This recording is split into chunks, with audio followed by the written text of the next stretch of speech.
that this right here, this requested amount is a real amount, right?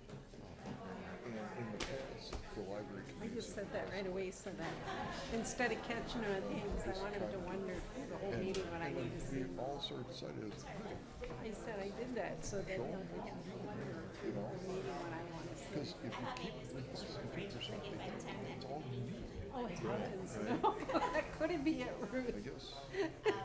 As I was driving to Montello this morning I for 7:30 or whatever, I drove all the way to the office. And I sat down out there, had a good talk, and all that. So, what is it? If you can sign them now, I think Everett also needs to sign a couple of them. The top ones he's got to sign as well, so if you can pass them down to him. In the end, this is what they came up with. 0. Hey, Mike. There's no Yeah.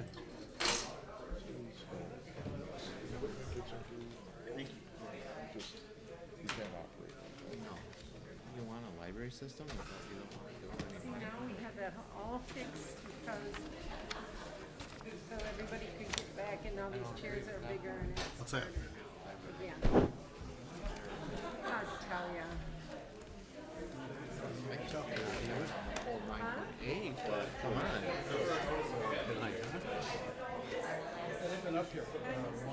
Very last one. Okay, thank you. Pretty nice. Yeah. See, Coloma, the village and town kicked in more money.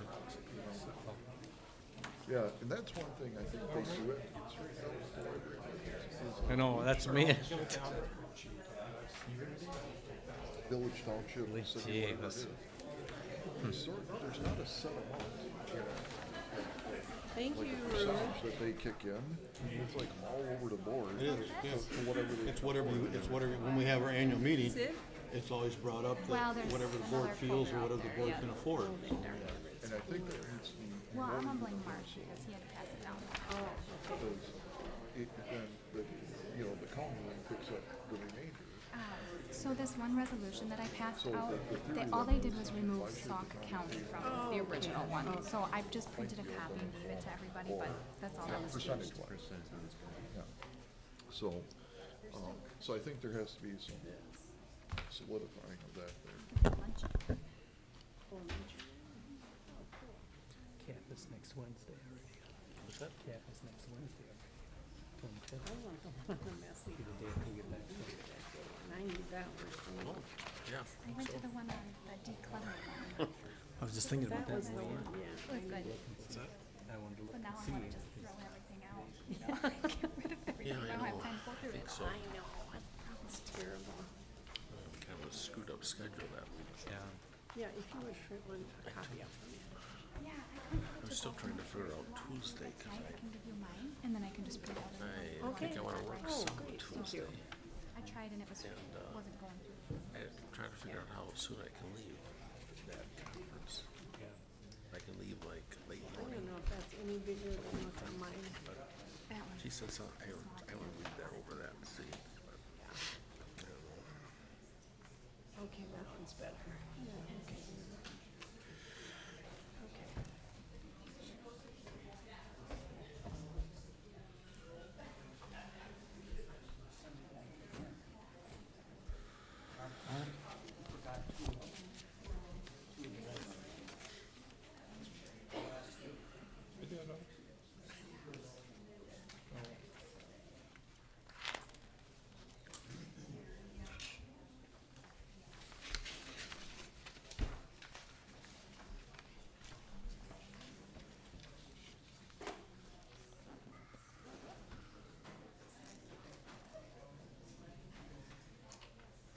All right, I'm gonna call the meeting to order of the Sheriff County Board of Supervisors. This is our regular monthly meeting, and Megan will do roll call. Mr. Bonfiglio. Here. Mr. Piaski. Here. Mr. Tim. Here. Mr. Cap. Here. Mr. Eckstein. Here. Mr. Jarvis. Here. Mrs. Colada. Here. Mr. King. Here. Mr. Peterman. Here. Mr. Lauer. Here. Mr. Kirschner. Here. Thank you, Megan. Now we'll rise for silent prayer and pledge of allegiance, please.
resource development agent in the proposed budget that is being reviewed by you tonight. The following are personal experiences describing how our Waushara County UW-Madison Extension's Community Resource Development Agent has helped me and community groups and organizations with various projects, whether the issues, concerns, or data pertain to the Waushara County, the Central Sands region, or the state. As a citizen, I use Patrick's knowledge and resources to benefit the community projects or be able to use current, accurate, credible information and professionals. Patrick agreed to present what local officials' responsibilities are and how people can effectively communicate concerns to the Waushara Commoners, a group that is just a citizens group trying to identify local issues that we can positively participate in, provide information while building open communication with neighbors.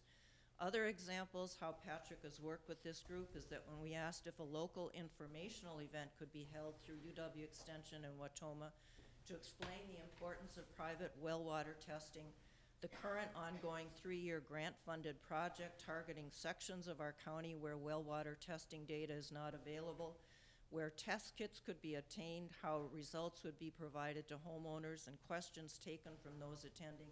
He set up and provided this event, and it was well attended on June 12, 2019.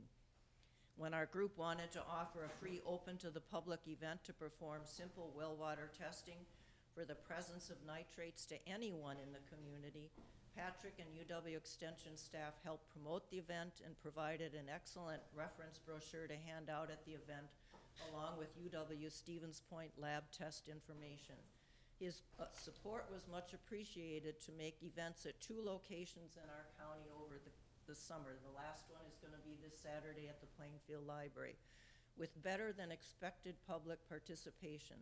We encourage homeowners with elevated nitrate results to obtain the official homeowner test kit through UW Extension office, and we're gratified to see how receptive the events and information our community responded to. I've also been asked to speak on behalf of another Waushara group. The Patrick's work and collaboration have been much appreciated. The Waushara County Watershed Lakes Council, a Lake River Water Resource County organization that shares information, collaborates on projects, invites speakers to discuss pertinent topics about healthy water, lake management that over 30 water groups in our county use. When asked, Patrick has been able to steer us towards the best resources, contacts, data to answer questions and to discuss. He's also responded to requests from this county group on Waushara County tourism's economic impacts to our county, worked with UW Extension Lakes to bring a Lake District regulatory statute for Wisconsin training workshop to Wautoma, and also offered a regional grant writing workshop to be done in Wautoma when lake groups were interested in applying for varied grant funding. Lastly, in 2019, we've completed a Waushara County Welcome to Waterfront Living packets. We got a DNR grant. Patrick helped provide the resources, the materials, where I should go, who I should talk to, how I should get this done. It was about health and best management practices as a new property owner enjoying water recreational activities, controlling aquatic invasive species in a water body. Thank you, Marty. I'm Sure. afraid your time is up. Thank you very much. Next, we have Shane Merrick.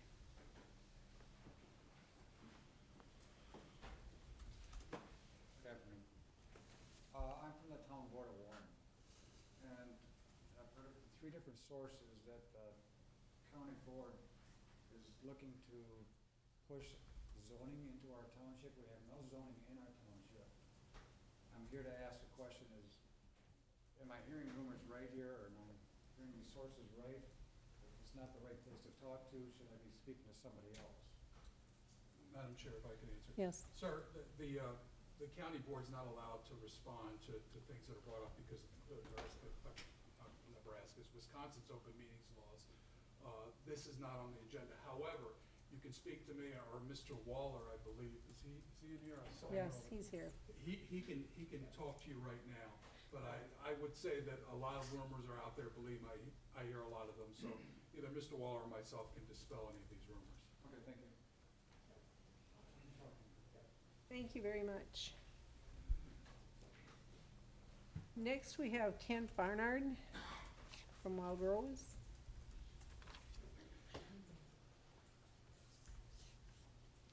Hi, good evening. Thanks for the opportunity to speak to you this evening. My name's Kent Barnard, and I've been the library director at Patterson Memorial Library in Wild Rose for just about 8 years now. I'm speaking tonight on behalf of all 8 Washera County libraries and librarians. We want to thank you, first of all, so much for your past support. After reviewing all 197 pages of the budget, and yes, I did, I can say that it is an unenviable task that I would not want to do, and we salute Mr. Civic and his team. We are here, however, to make a couple of points regarding page 17 about the Winnifox library system. First, the budget line item is not for Winnifox, it is for 8 Washera County libraries. We share all of it. Second, the budget figures that were given to Mr. Civic's office by the Library Services Committee reflected 2 items that seem to may have been not taken into consideration when the first budget proposal was written. Namely, that funding for Berlin has gone down $1,381, while cross-county payments have gone up by $6,725, meaning that if there is no increase for libraries, we would lose $5,344. So like all the department heads in the county, we're diligent custodians and trustees of the monies we're provided by the county and our respective villages, cities, and townships. However, we have no control over cross-county borrowing. We know Act 420 is not perfect, but it is state law. But let's take a look at cross-county payments in a little different light. Cross-county payments are monies that are paid to another library in another county to support a Washera County resident who checks something out from that library. They've already borrowed the item. It is a reimbursement for services that have already been rendered, and they're a year behind. So there's information in the handout I gave you on why and how cross-county payments work for all Wisconsinites.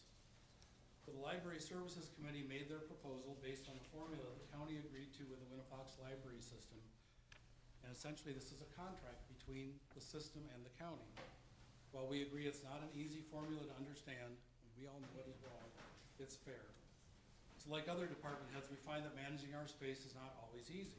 Library patrons don't always just ask questions or check out a book. Most of them have other situations like setting up email, or so they can apply for a job or then applying for that job, taking a Wisconsin Department of Motor Vehicles test to retain their license, setting up a new laptop or e-reader. We help people navigate the federal, state, and county websites to get information on their property, on paying their taxes and their property taxes. And we read to children and also adults to help them learn to read so they can be more productive citizens and not be a burden on the county. Last but not least, libraries provide a community space for people to meet in a safe environment where we provide programming for all ages, most of which is not paid for by any tax money. These are funds we raise through bake sales, book sales, plant sales, grants, and donations. So please, will you consider the 2020 budget? Remember that you're voting on funding for your 8 Washera County libraries and not the Winnifox system. Thank you. Thank you, Kent.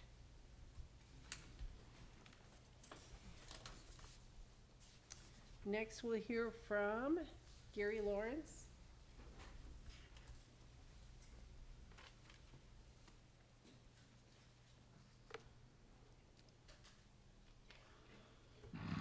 Good evening. My name is Gary Lawrence, and I live in Pine River. I want to speak to 2 issues, and very briefly. One, I want to support what Marty was saying earlier, even though she wasn't able to get it done in 3 minutes. It is a very important issue.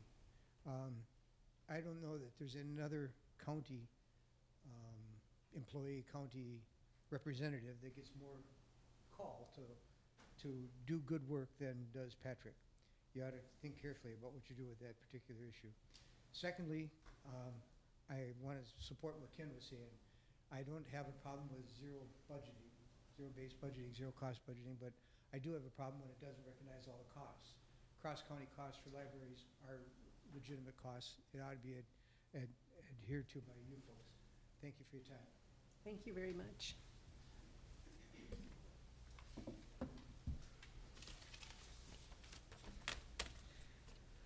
We have no unfinished business, so we're going right on to new business, reports and presentations, County Administrator's Monthly Report. Mr. Civic. Thank you, Madam Chair. Ladies and gentlemen, both of the board and the public, I will try to be as brief as possible because I know you're going to get a belly full of me later on tonight. I just wanted to review some of the activities since we last met in Coloma. On Tuesday, August 27th, I took a tour and participated in an educational seminar on the Wisconsin's dairy industry, particularly the crisis that is affecting that. That's very important because it affects our tax base. I know that we have many different types of farms in this community, but dairy producers are in bad shape, so that's something we're going to monitor and be able to prepare for fiscally.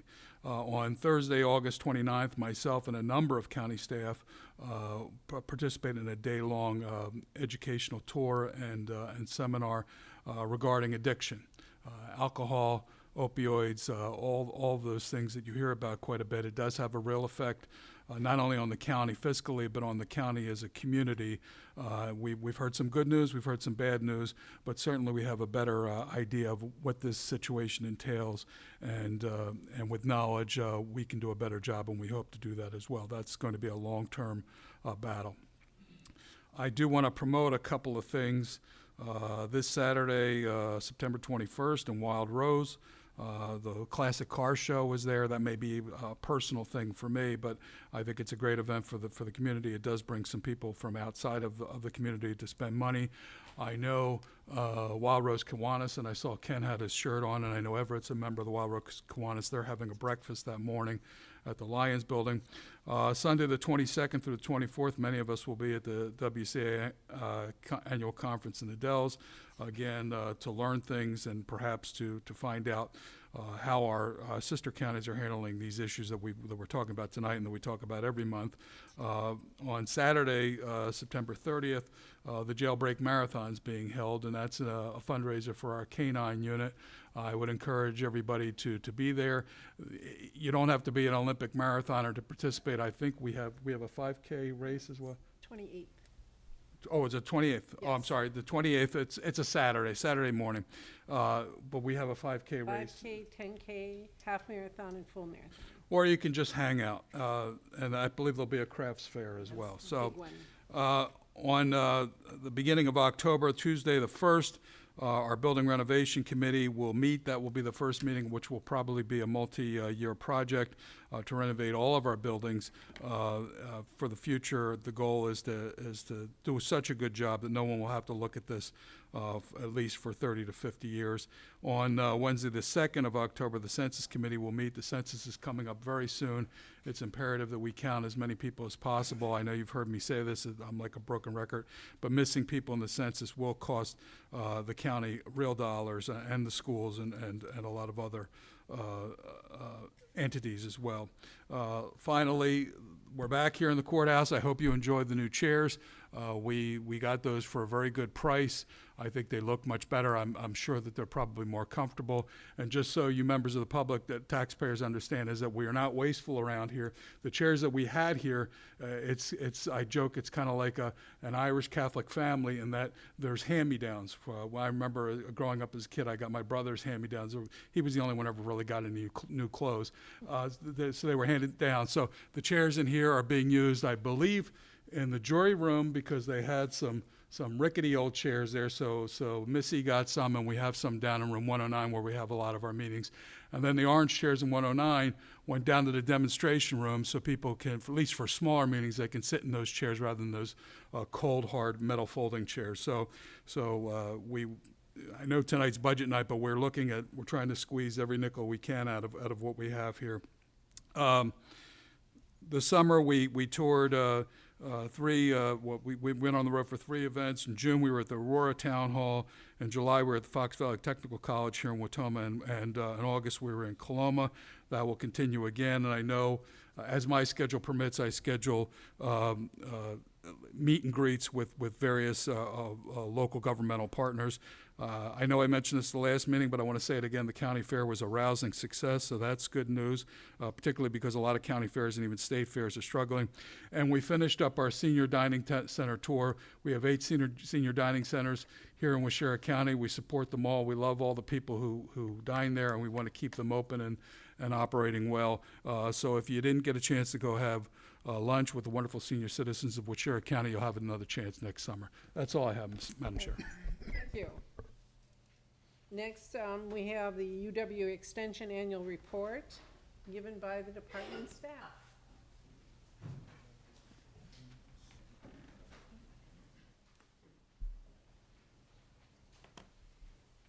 Okay, hello and welcome. Just first of all, I'm probably a new face for many of you. My name is Adam Haiti. I'm the new Area Extension Director for Area 14. For those of you that aren't familiar with that, Extension is broken into areas, so I cover 5 counties, and I'm the link between the state and the county, so kind of that connection piece. The 5 counties that I serve are Juneau, Adams, Waushara, Green Lake, and Marquette counties. Just a little bit about Extension, what our mission is. Our mission is really to extend the knowledge and resources of the university to people where they're working with. So what does that really mean? That means we are part of the communities that we serve. Every county has an extension office. We are for the local people. We try to tackle local issues and work in conjunction with the university to help solve some of those community issues. Oops. So with that, most of our work that we've done is, the lights, this is kind of a hard one to see, but really what we do is we try to do most of our work through partnerships. We're really good at pulling people together. We have a partnership with the county. We have partnerships with many coalitions. As you'll hear through the presentation of each of these educators, a lot of the work that we get done is in collaboration and partnership with organizations within the community and the state. So with that, I'm not going to bore you with a lot of time on the administrator side. I'm really going to pass this over to the educators, and they can tell you more about what they've done in the past year. Right in front. Hi, good evening. Agriculture. Retired in January of 18, called back a year ago, working 3 mornings a week. Agriculture, one of the things that was a revelation back in 2011 when we had Allison Dairyland selection here in the county was that agriculture is a key economic driver of Waushara County, for Waushara County. Working part-time mornings, I do the weekly ag articles for Argus.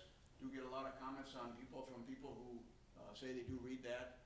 I restarted monthly grain grower meetings on the east side of the county. I've got a group of farmers that come in for a breakfast meeting once a month. Still a member of the Central Wisconsin Ag Specialization, a group of 7 counties that have a formalized agreement here in the county. Attending the Master Gardener meetings. I think so far this summer I've had around 70 various office calls and inquiries that I've handled, working part-time. The top economic driver again for Waushara County, 2017 Census of Agriculture shows 633 farms, 135,000 acres. There's a payroll of $13,500,000, 1,254 workers, total farm sales of $126,700,000. I serve as a resource agent for information on crop production, use of water, soil type, production costs, fertilizer recommendations for farmers and city dwellers as well. Master Gardeners, we've got about 26 members right now. Our membership has gone down due to requirements from the university that they have to have background checks and some other restrictions now that they have to follow through. For 2017, they showed volunteer hours of 2,215. There's 20 different public gardens around the county that they work on. We've been doing training every 2 years. I usually get about 15 to 20 people at the classes. Right now we're set up to do a class next spring. So the dates we've got set are January 21 through April 14.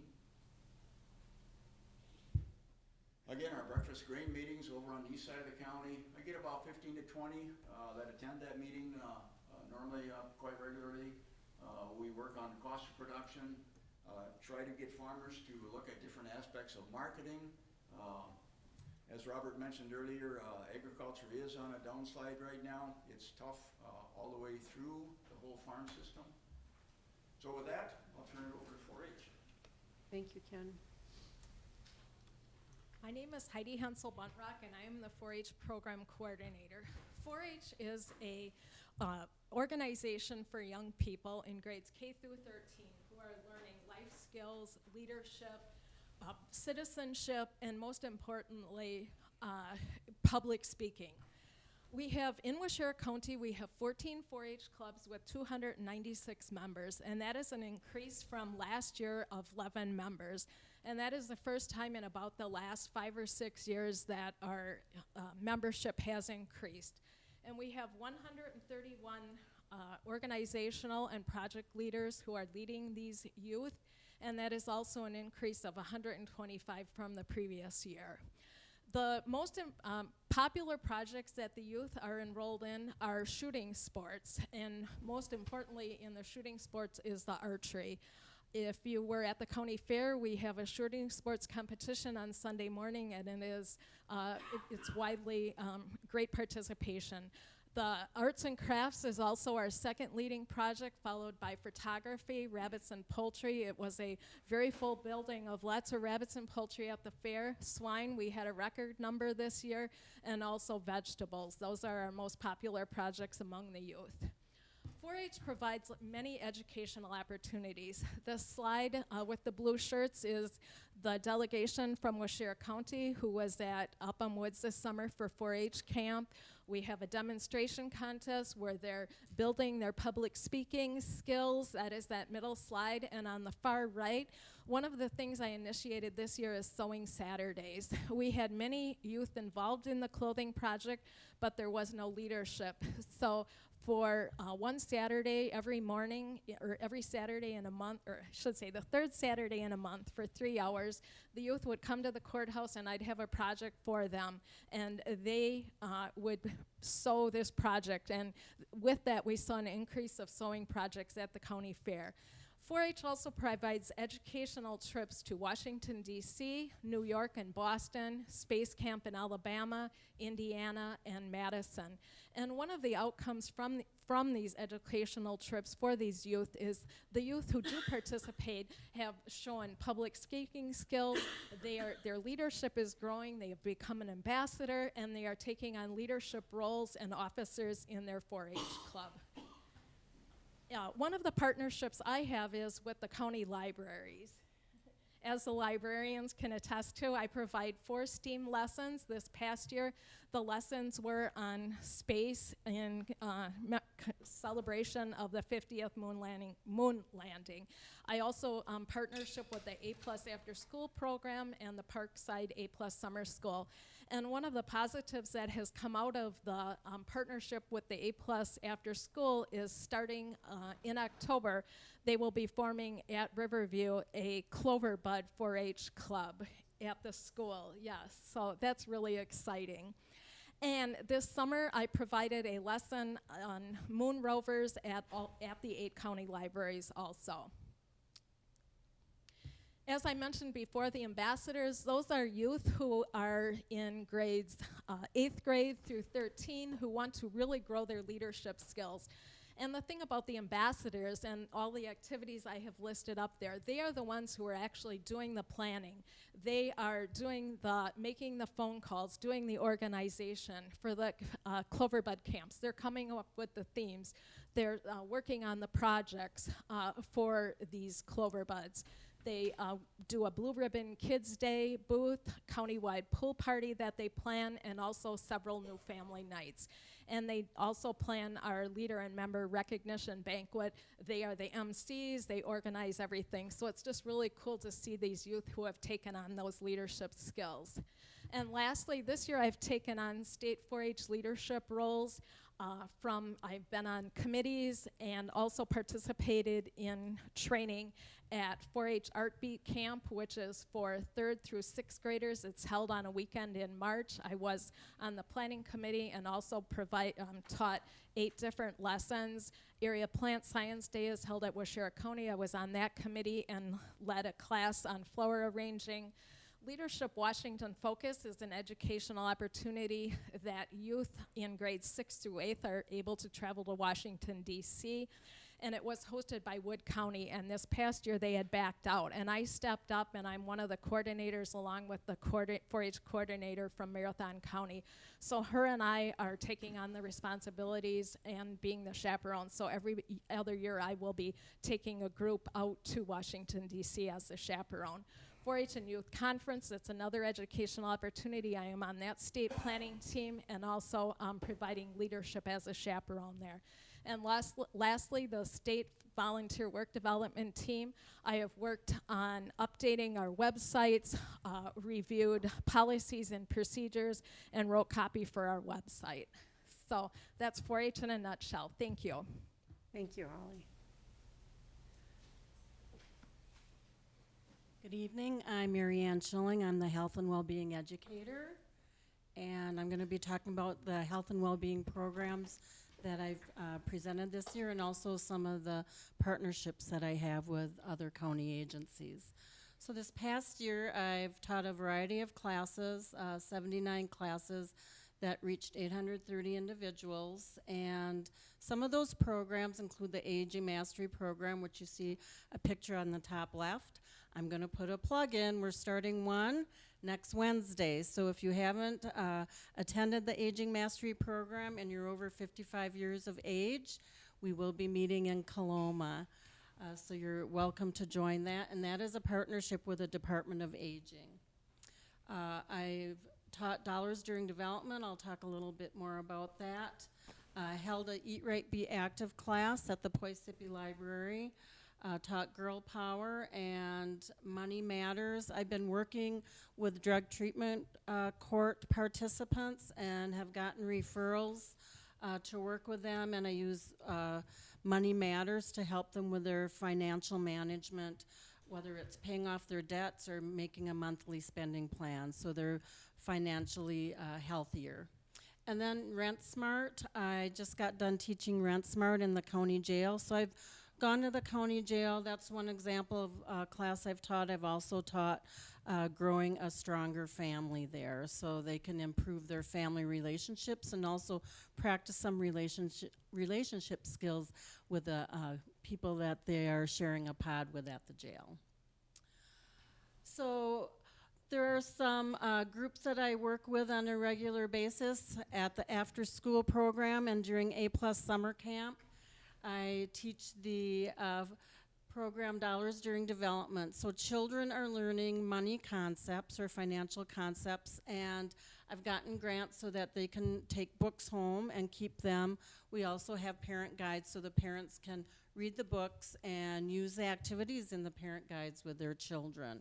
So children and their parents can be learning about financial planning and goal setting and savings too. This year, I also was at a couple different schools and did the Girl Power program. So through all of these different classes that I've mentioned, people are learning, whether it's youth or adults, are learning some life skills, some healthy decision making, they're improving their relationships, they're managing their money, and they're experiencing overall better wellness. They've been able to practice some stress management techniques and also prevention. In addition, as Adam had mentioned, we have a lot of partnerships in Extension, and one of my roles as an educator is also to provide leadership to coalitions and work groups. So on the left there you see Reach Washera, that's our wellness coalition. A couple years ago, we were down to about 5 members, and I am vice chair along with Brenna Root is the chair of that, and Brenna and I work really closely together.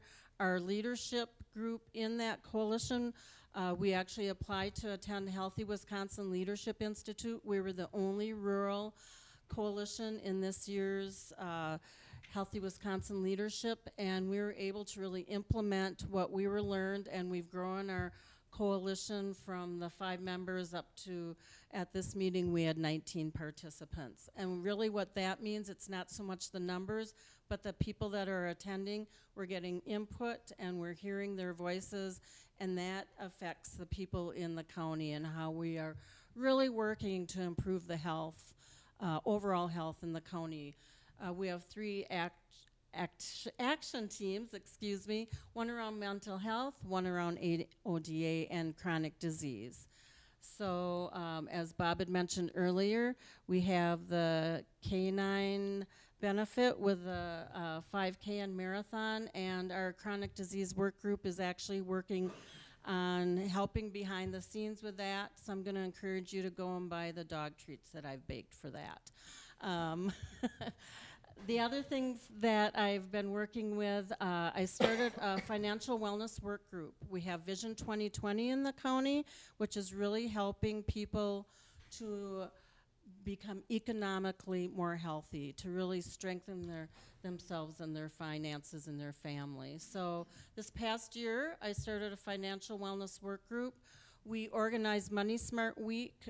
We actually were able to teach to 97 adults and 187 children in about 3 weeks, all around money topics. So that was a fantastic outreach with the work group. I'm also part of the Wild Rose Theta Care Chat. I work as their co-chair, and I'm a member at large with the Prevention Council. So we're really working together to help families and individuals in Waushara County thrive and lead a healthier life. Thank you. Very good. Thank you, Marianne.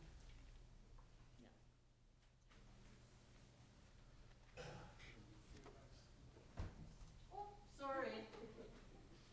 Hi, I'm back up here as Julie Roseberry. Julie Roseberry is our food-wise educator. She works between Adams County and Waushara County. And Julie shared her information.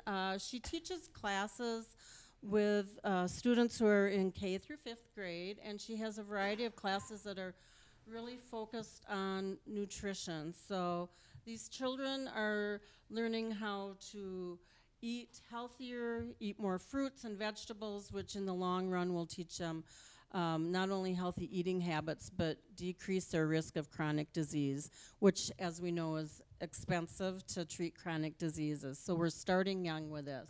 So these are a list of the different classes that Julie teaches, a lot around nutrition and My Plate and the road to health and just eating healthier.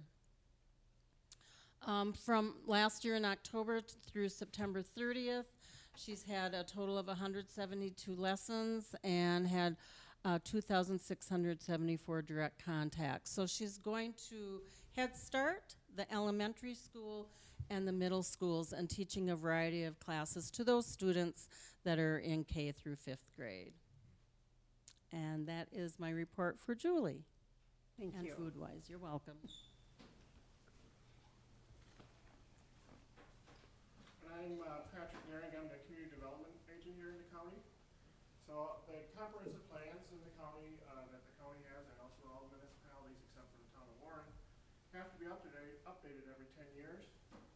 I provided the towns and villages and cities with background reports, updated background reports that were completed by East Central Regional Planning Commission, and then also updated zoning maps that were provided by our Land Records Department.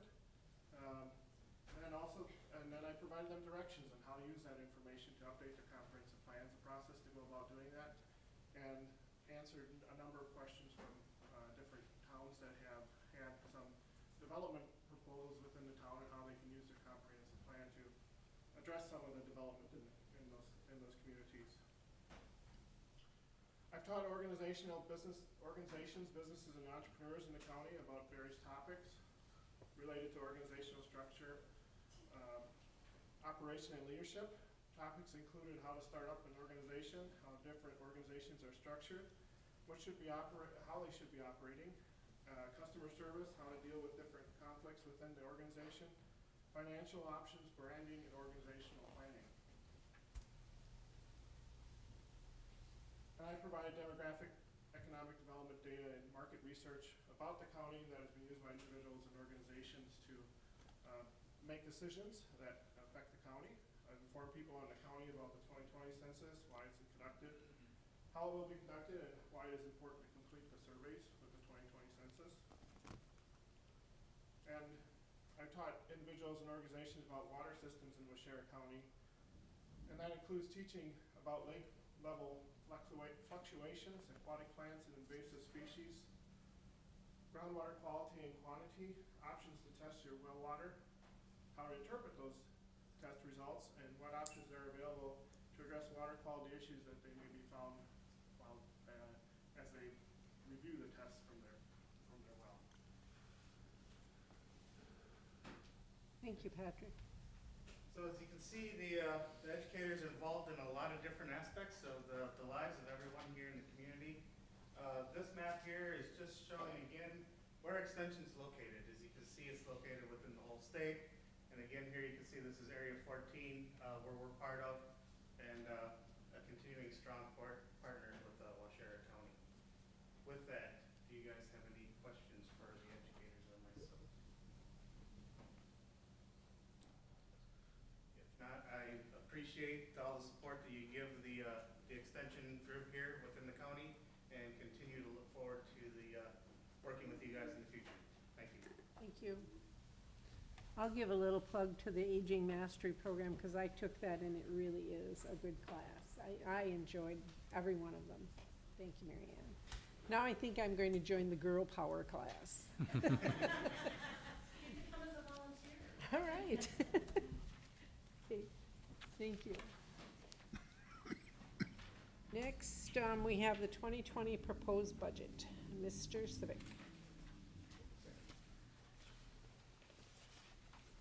Well, good evening, everyone. Good evening. It's the funnest time of the year. It's like Christmas time for nerds. Just have to comment, I saw the girl power class. Don't you have enough powers? There's never enough power. Let's go ahead. Get started. Megan, can you look at I'm that? working on it, it's All not right. responding, so we'll get there in a minute.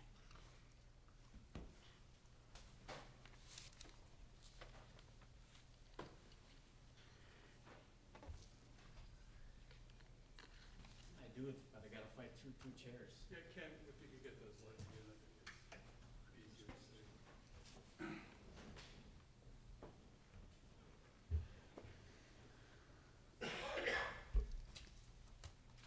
I guess while we're waiting, I'll put in another plug. I know the folks at the Waushara County chapter of the Ice Age Trail Alliance are doing some maintenance work on the trails. The Ice Age Trail here in Waushara County, I think we have 21 miles of it. It's a great asset to the county, particularly since we're talking about economic development. I attend a number of their events over the summer, and they have staging areas where everybody gathers. And one of the things that I always do, no matter where I go, is I look at license plates, not because I'm a psycho stalking people, because I like to see where people are coming from. And I've noticed a number of those plates for those events are Illinois plates or Minnesota plates, which is what we really want to look for in government, in that most ideal situation is to get somebody else to pay for your government, so to come to town, spend money to create the economic activity that we then go ahead and tax to pay for services. And the best thing about tourists is they really don't get much in the way of services, but they provide a economic engine that keeps us going.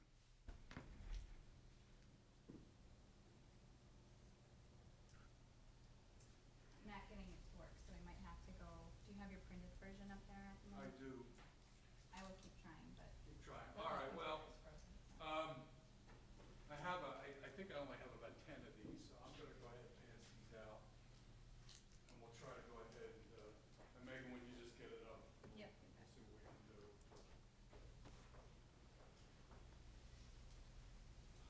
So I'll go ahead and maybe some of you can share. I understand it anyway, right? To the chairperson.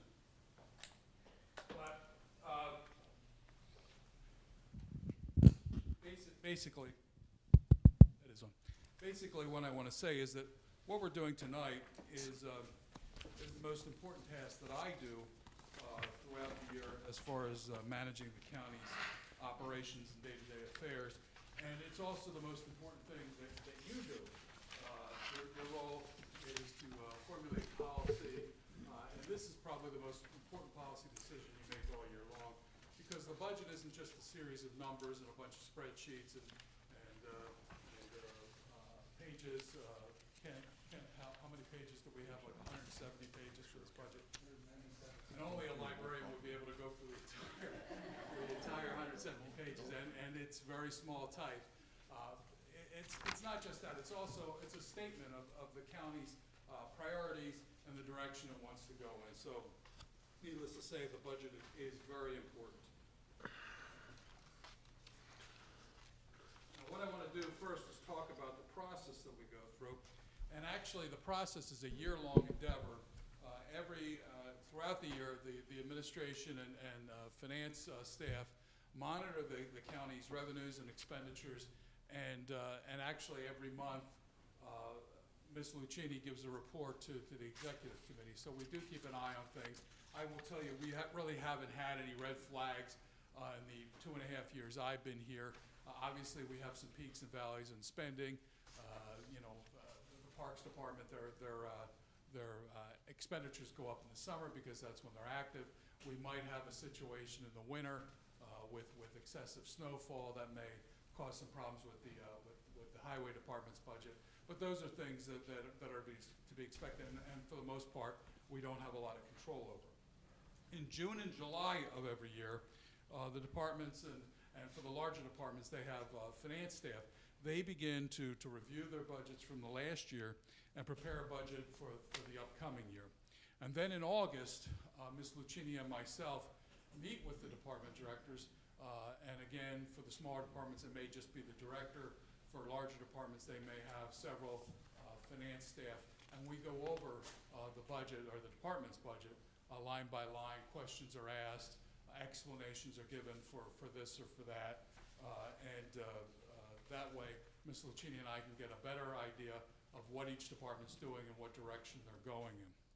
And then what happens is that Sarah and I put together a budget. We meet very frequently, and that leads us to tonight. So in September, what we do is we introduce the budget to the public and to you. It's a proposed budget. The ultimate authority is with you as the governing body of the county to decide what we fund and what we don't fund and what amount we do so. Next month at the October meeting, you will consider any amendments that any of you might have. The amendments are as approving or rejecting the budget is your prerogative. The same is true with amendments. So as you go through those 170 pages, you may want to go ahead and make an amendment here to increase something, to decrease something, to eliminate something, whatever it may be. And we will go ahead and talk about the budget calendar in greater detail in a few minutes. But at the October meeting, we will consider any proposed amendments, and those amendments will either be approved or rejected. And then in the November meeting, which is the first Tuesday in November, am I right, Megan? Correct. I think it's the 4th or the 5th. We will go ahead and hopefully you will go ahead and approve the budget as amended if necessary. Now, changes in the budget presentation, and this is good news. Well, first we're doing this old school. Secondly, we're not reviewing and talking about the capital improvement plan. That was presented to you back in July, and you reviewed that and approved it. Rather than to waste your time to go over the same thing again, and I know it's part of the budget process, but if we're going to take care of that separately, I think we just go ahead and leave that alone, particularly because we really can't change it unless you take some sort of action to do so. The other thing from last year, some of the presentations I made to review, not so much because it was necessarily germane to the budget that year, but because it was good for you to understand the county's fiscal situation, was we've eliminated a couple of surveys of things. One was the comparison of tax burdens amongst the various municipalities and townships in Sheriff County. Also, we have 2 technical college districts. For the most part, it's Fox Valley.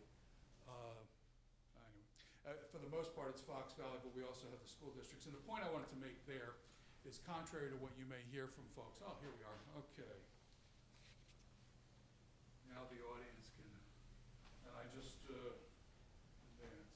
Pointed at you or pointed at the screen? Again? Over here. Over here. Okay. And I broke it. I knew things weren't gonna go well tonight, because when we were doing the silent prayer, that we got all that feedback, and that may have been the good Lord expressing his displeasure with us, and maybe he's doing that. I don't know, if you can fix it, Megan, there we are, okay. So, anyway, this is about the purpose of the budget, and this is the broad budget process, and this is where we're at right now. So we're not going to talk about the comparative tax burdens, because you all got the idea that the county is not necessarily the entity that derives as much in property taxes as others do. Here in Wisconsin, the same is largely true throughout the United States. The largest tax burden on homeowners and property owners is a school district. And I'm not saying that as a complaint or as an insult, because educating children is very expensive. But for the most part, our burden is not as great as the public schools, but people sometimes forget that, maybe just because we're a little bit more visible. I've also eliminated the comparison of expenses for personnel, contracted services, supply, debt service, and travel and training. And the reason why I did that last year that I wanted to emphasize is that our budget, the money that we spent, is largely tied up in people, in wages and benefits, and that's very expensive. So contracted services can be expensive depending upon what you're contracting for and how much you're doing it. But supplies and debt service and travel and training are minimal expenses. And the reason why I bring that up is because if you want to go ahead and cut the budget by a certain amount or balance the budget, you're not going to be able to do it by cutting the office supply budget, because that's very minimal. It's people that we're talking about. And the other thing that I eliminated was the demographics review that we had last year as well. You already know the demographic situation. Our population here is older, and I'll get into a little bit more there, but that affects our planning and our budget and our economy. And the long-term planning review, I think you all have a pretty good idea now of hearing me harp about cultural change and long-term planning to know what general direction we're going in. If anybody has any questions, obviously you can go ahead and raise them. And that reminds me, if you have any questions during the presentation, just go ahead and shout them out or raise your hand or whatever you may want to do. If you're anything like me, if in the middle of a presentation, if you hear something that gives rise to a question, you might as well go ahead and get it taken care of right away, because you might forget it unless you write it down. Or asking the question at the time allows the presenter to better answer because of the context. Okay, so what we're doing broadly, and we started doing this last year, is we're phasing out the individual reserve or rainy day, departmental individual reserve or rainy day funds, because the county's focus, the management focus, is on a unified mission. When I came here back in May of 2017, what I saw was a lot of separate fiefdoms, and I think it was largely a holdover from the old management form of government, the administrative coordinator form of government, whereby you as the county board and the committees pretty much had the managerial authority and the budget formulation authority. And what we had was a lot of different departments competing and at odds with each other for resources. We were getting rid of that, not only from a budgetary standpoint, but from an operational standpoint. So I frown, and as does finance, frowns on having separate funds for different departments for what may happen. And there was some pushback last year. Some of the pushback was, well, you're in support of everything we do, but the next guy may not be, and the next guy may not be, or the next county board may not be. And that's part of the risk of having a representative democracy. People get the government they deserve, and if people elect people who are not in favor of one department or the mission, so be it. That's the right of the people to go ahead and make that through electing representatives. And if you're not happy with your representatives, then you go ahead and you vote them out. So it's not just to get rid of the rainy day funds for that reason, but also for a long-term operational and philosophical reasons. Health insurance premiums continue to plague us. Annual double-digit increases. I'll give everybody the bad news. I know some of you county board members already know this. About a week ago, we got the numbers. Our increase for 2020 will be 27.8%. Is Sarah here? Is that correct? Or is it 26.8? Anyway, it's a lot, and it's breaking our backs. and we'll talk about that in a little more detail in a few minutes. The county's property and sales tax base is worrisome in light of a likely economic recession. As Ken talked about, and he's absolutely right, the lion's share of our economy is tied up in agriculture. It's very quiet. People talk about tourism. People may talk about retail. But what drives this county and as I say, how we pay the bills around here is with agriculture, whether we're producing potatoes or vegetables or cabbage or milk or whatever it may be. That's how we pay the bills. Agriculture is hurting real bad. The fact is, in Wisconsin and throughout the United States, because our farmers are so fantastic and because they're so efficient and because we have, institutions like the University of Wisconsin doing research, and if you ever get a chance, I'll just as an aside, if you ever get a chance to take the tour of the Hancock Agricultural Research Station, I suggest you do so because that's where the knowledge is put into action. Because our farmers do such a good job and are so efficient, the United States produces far, far more food than Americans need to consume, and the places where they sell it is overseas. And you may have heard in the news, and this is not a political statement, but the United States is involved in present trade wars and disputes with other countries, and that is bringing about some retaliation as expected, and it's affecting our farmers and the prices that they're getting for the crops and their markets as well. So as far as a recession goes, I'm saying that it's likely simply because the economists are saying all the warning lights are going off, and the fact is we've been in an economic expansion for 10 years, so even if nothing else was happening, economic expansion doesn't last forever. Eventually you get into a recession, so just the time limit, the time length of the expansion indicates that we probably are going to be hitting a recession sooner rather than later, and I hope it's much, much later. But regardless, one of my mantras is you prepare for the worst and you hope for the best. So we are preparing for the worst. There we are. So these are our challenges, are unique to Waushara County, or unique to rural America for revenue. Our economy is very limited. It's not very diverse. As Ken said, we have agriculture, we have some manufacturing and tourism. The problem we have with manufacturing is manufacturing needs skilled labor. Our workforce, as in the next bullet point, our workforce does not necessarily have those skills. We have had great success now with, I believe it's been over a year that Fox Valley Tech has been open there in Watoma. It's educating people, giving them those industrial skills, those manufacturing skills, but that's a lengthy process. That's not something that happens overnight, so improving our workforce's skills will eventually bear fruit, but maybe not for several years. Tourism is there as well, but tourism is primarily, the jobs in tourism may not be the great high-paying jobs, and often they're seasonal, but it does create economic activity elsewhere as tourists buy things or go out to dinner or play golf or whatever they may do. One thing about tourism, since we're talking about recession, is tourism, contrary to belief, is not necessarily affected as seriously as you may think with a recession, because here in Waushara County, the tourist attractions that we have are, and I don't want anybody to take this wrong, but are a lower grade than maybe people who go to Disney World or Disneyland or Epcot Center. So sometimes we may actually be able to get a benefit from a recession as families cut back and they say, you know what, kids, we're not going to go to Disney World this summer, but we will go and spend a couple of weeks at one of the campgrounds. So it is an important component of our economy, but we do not have a very diverse economy. And likewise, our county workforce has limited participation. Because we have a large elderly population, we have a lot of people who live here but are not in the workforce because they're retired.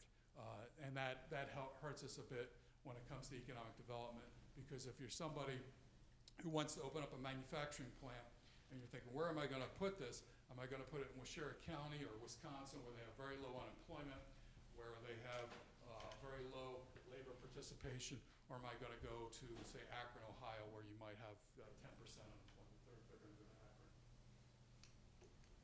The other challenge that we have is a reduced presence of brick and mortar retailers.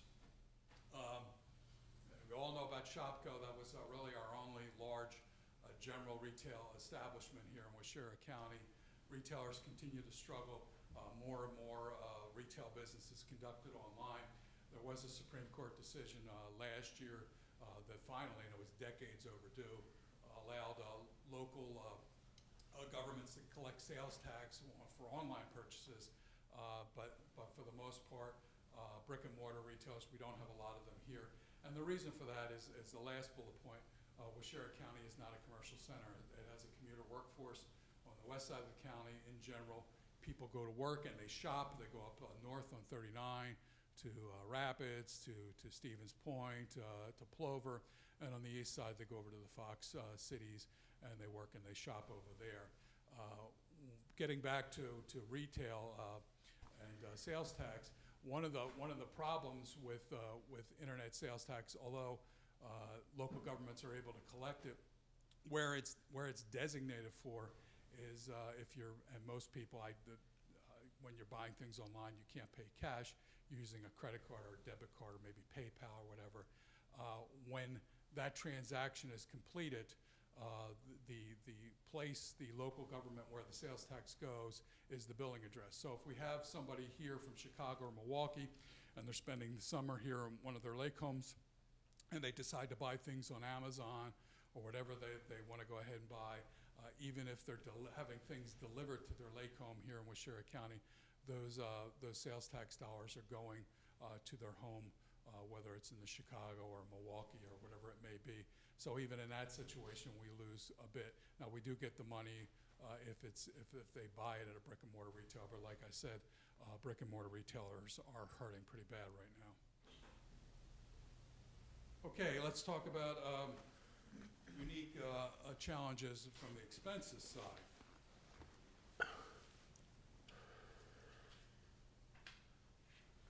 First thing is, in law enforcement, our sheriff's department provides the vast majority of services here in Waushara County. If you look at other counties, and I've worked in other counties, for the most part, the way they're laid out, Waushara County is a little unusual because its population is rather evenly dispersed throughout the county. We don't have, this is Watoma, it's the county seat, and certainly compared to some of the municipalities, it's a little larger, but we don't have that density, that concentration of population. Many counties will have the county population 50%, half, 2/3, 3/4 will be in the county seat. We don't have that. And the reason why that affects us adversely is when you have concentration of population in one particular city or municipality, you have a municipal police department, and that municipal police department performs most of the law enforcement services. Since we don't have that here, our sheriff is doing a lot of the services, not only the traditional services that a county sheriff would do, such as, for the most part, road patrol in rural areas, but a lot of the urban police work that you see as far as drugs and violent crimes and things like that. And that does make it far more expensive for us to provide those law enforcement services. And I'll take this as an opportunity to discuss. Back in June when we were in Aurora, Sheriff Zolke came before you and asked for authorization to increase his ranks of sworn deputies by fivefold, by 5, not fivefold, but to add 5 to them, and you went ahead and proved that. And that's a good example of our different responsibilities. You made the policy decision to expand the number of sheriff's deputies and directed me and directed Sarah to try to make it work, and we did make it work. But because we need those additional deputies, because we don't have the coverage we need to provide effective law enforcement services to the public, it does get expensive, so keep that in mind. Emergency medical services, Waushara County is very unusual in that we provide a full-time professional ambulance service with paramedics, good equipment, highly skilled personnel, and that's also very, very expensive. If you look at a lot of other rural areas, they may have a volunteer staff of some sort attached to a volunteer fire department, or they may have a commercial provider like Gold Cross. None of you were here, but in 1975, this county made the decision that it was going to have a full-time ambulance service, and I have not heard from anybody that wants to get rid of that, either from the board or from the public. but I want you to keep in mind that that's very expensive. And the problem that we face is every time one of those ambulances goes out of the garage, no matter where they're going, we're losing several $100s every time, because even if people, and a lot of our folks are Medicare or Medicaid, and as you know, Uncle Sam does not reimburse the full cost of providing those services. So on average, we lose a few $100s with every ambulance call. So that's something we have to manage as best we can. And I think it's highly unlikely that anytime soon the Congress is going to up the percentage of what they'll reimburse. So that continues to be a thorn in our side and a difficulty as far as managing the services we provide and how to pay for them. Getting back, evenly dispersed population and necessitates 8 senior dining centers. We all take those tours. In fact, today I was at the Hancock Dining Center to talk about the low attendance there.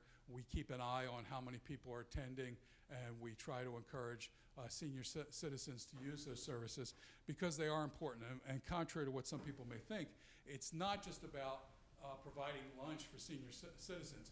It actually has a long-term fiscal benefit to all of us, in that if we can get senior citizens out of their house, away from the television, and get them into the senior centers where they're having human interaction, they're socializing with other people, we don't have that cognitive decline to where then ultimately they have to be put in full-time nursing care, where you're going to be spending $70,000, $80,000, $90,000 a year for that. And I know that generally the way things start is your private insurance or your private assets, but invariably, unless you're Bill Gates or Warren Buffett, it's going to become a tax burden as well. Now, that may not affect us here as county taxpayers, but affects all of us as American taxpayers. So we try to keep those senior centers going because it's pennies on the dollar. It's a good investment because it saves money down the line. So Debbie Pavel, I don't know if she's here, but she does a great job, as does Isabella, runs our central kitchen, and Val Lagwig, who is our nutritionist.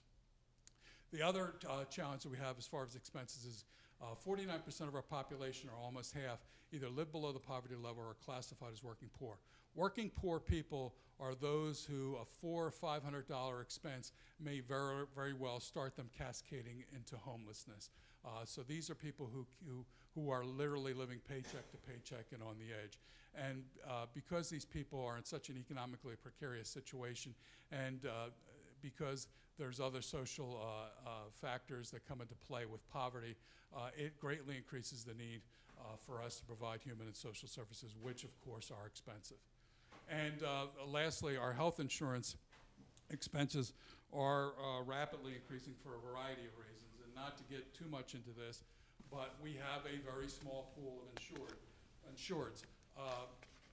The county employees and their family members that are on the plan number, I think, 460, 470 persons. Not all of them are employees. Some are spouses, some are kids. Our workforce here, the county workforce, who work for the county, is much older than the average you'll find out there. And as you know, older people have a greater need for medical services.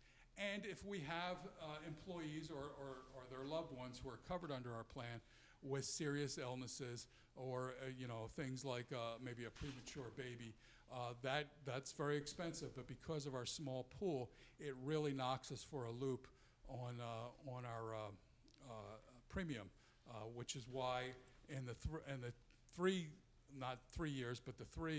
budgets that I've overseen, the first year when I came in here in 2017, we were told we were looking at a 49% increase, and that just laid me flat.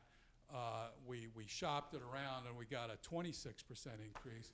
And then the following year, last year, or this year I should say, we have a 12% health insurance increase. But that's because we negotiated that when we entered into a three-year contract with WEA Trust.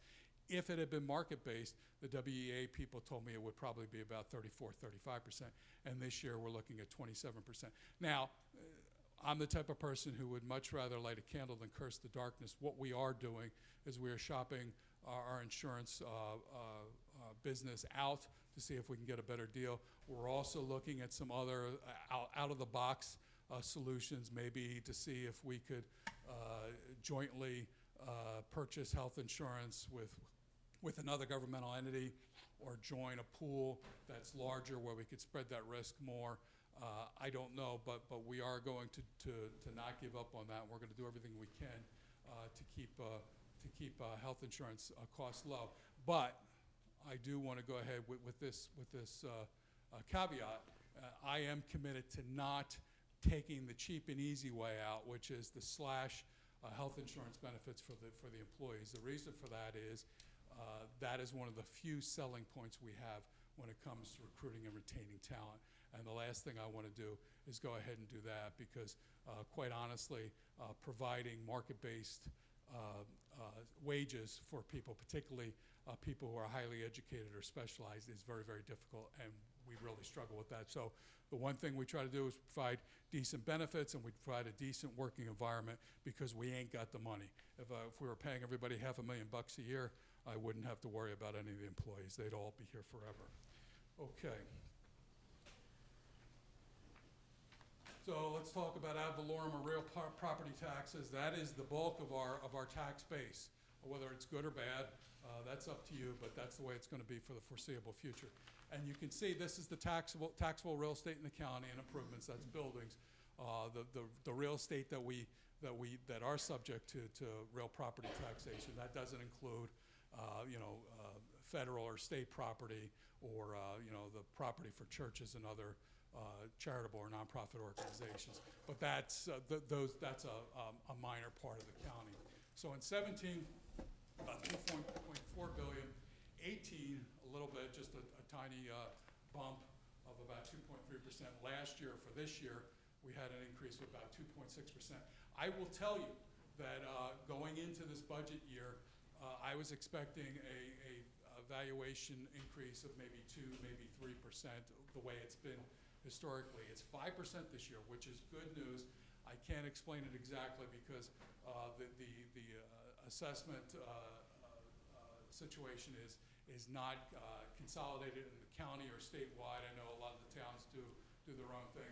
I know Supervisor Tim, you assess property for a number of townships. Anything you want to add to that, or any explanation for why we had a jump this year? Well, real estate sales have been higher than they have been, and that has certainly contributed to it. Well, I'm not complaining, and I don't think you should either, because some of you have talked to me over the last couple of months.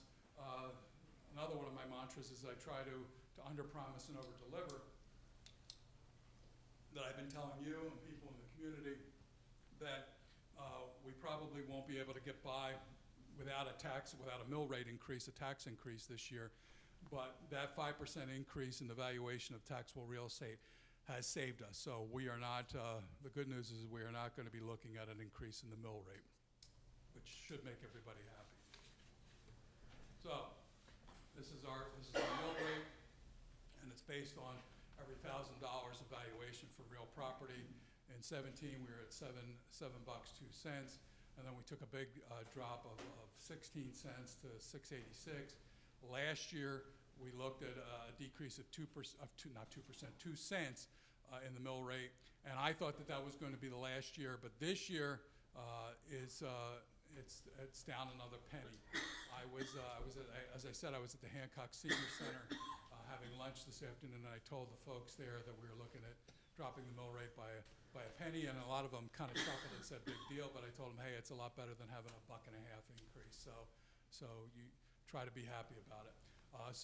Just in real dollar terms, if you have a home valued at $100,000, you're going to be paying, that family's going to be paying $683.15 to fund the county government.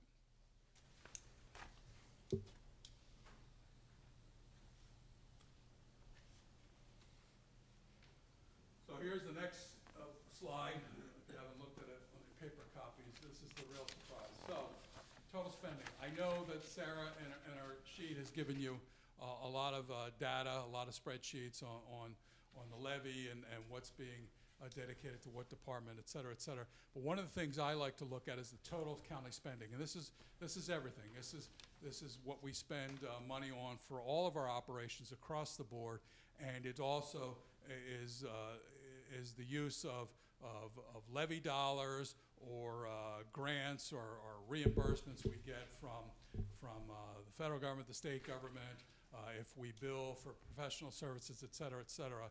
So in 18, we were looked just under $40 million.